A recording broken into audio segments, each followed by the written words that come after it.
Hi, I'm Santina or Tina Wheat, a career and life coach dedicated to supporting healthcare workers who are experiencing burnout. My mission is to help you rediscover your purpose, find balance, and regain joy while staying in the healthcare field. Thank you for joining me today. Today, we are diving into a crucial topic, identifying burnout, particularly levels 3 through 6.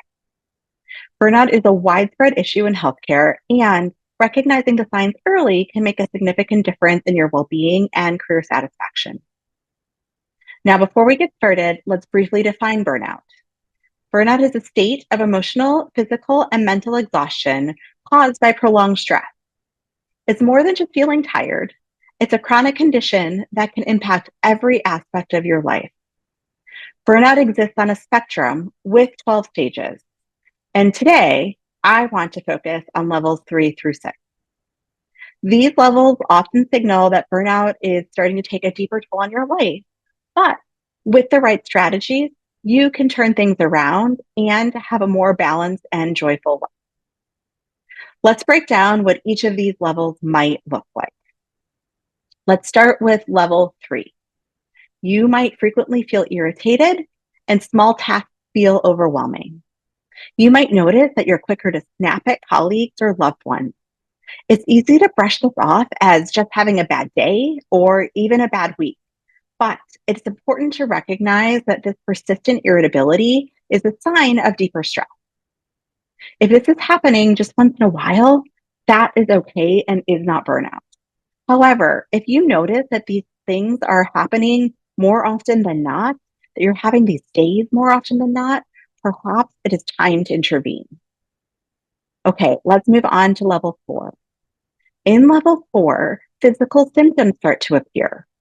You might be asking, what symptoms might I have? These may include headache, digestive issues, or trouble sleeping. You might feel emotionally drained and find it hard to get excited about work or personal activities.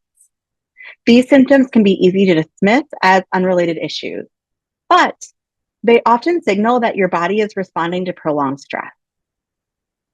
When you are feeling these, particularly if you haven't found any additional medical reasons why, you need to look at the stress in your life and seriously consider burnout. Okay, moving on to level 5. In level 5, your work performance is noticeably declining. You might notice that you're making more mistakes, you're missing deadlines, and feeling a sense of hopelessness about your role. It is tempting to think that you just need to work harder or push through it.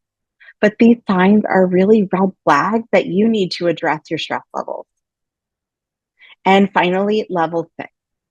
At this stage, you might be feeling completely detached from your job and your colleagues.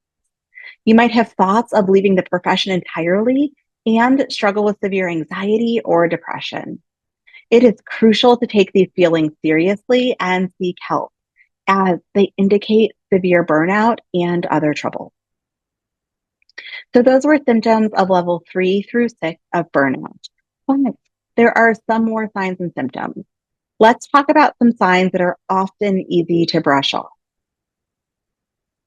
You might experience constant fatigue. Feeling tired all the time can be dismissed as just part of the job. But if rest doesn't help, it can be a sign of burnout. You might have a lack of enthusiasm. Losing interest in activities you once enjoyed can be mistaken for just changing tastes, but actually, it's often a sign of emotional exhaustion. And then there's increased cynicism. Becoming more negative or cynical about your job or colleague can be easily brushed off as just venting. But this in itself is actually a common symptom of burnout. And then there's difficulty concentrating. If you find it harder to focus, you might think it's just because you're busy. However, it also can be a sign that your brain is overwhelmed by stress, and it's time to consider something to do about that.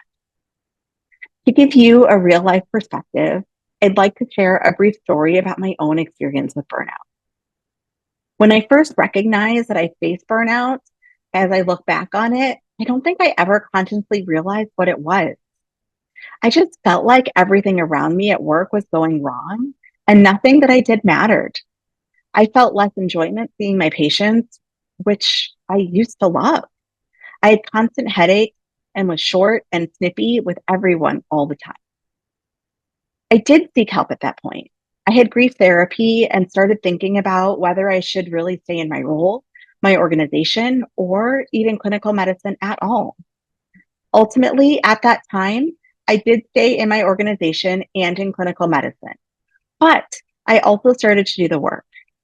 I will never say that I am perfect now, but I have many more tools than I did then to help me when I start to experience those feelings and symptoms again.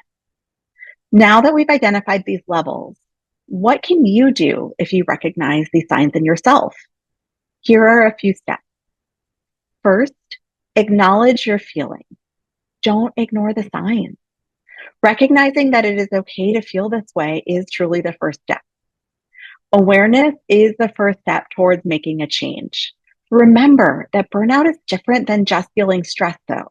Take a real reflection on your situation. Second, seek support. Talk to a trusted colleague, a mentor, or a mental health professional. You don't have to go through this alone. Support can provide new perspectives and coping strategies.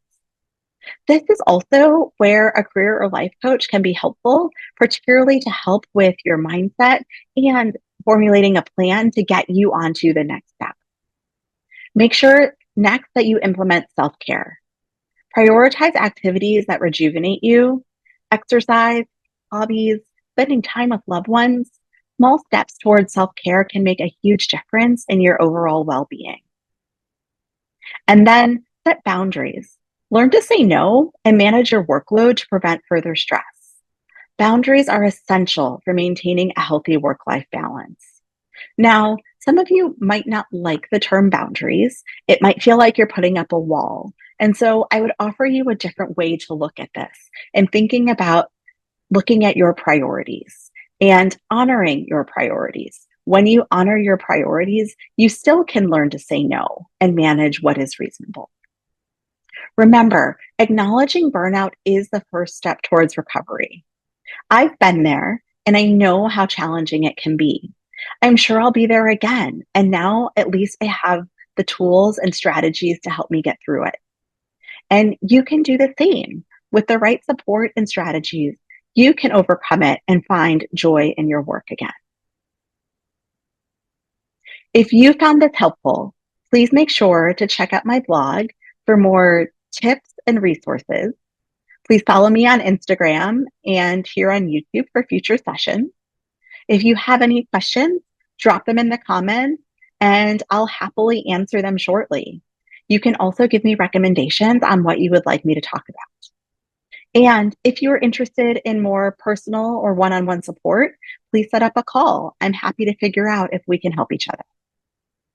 Thank you for joining me today. Take care of yourselves.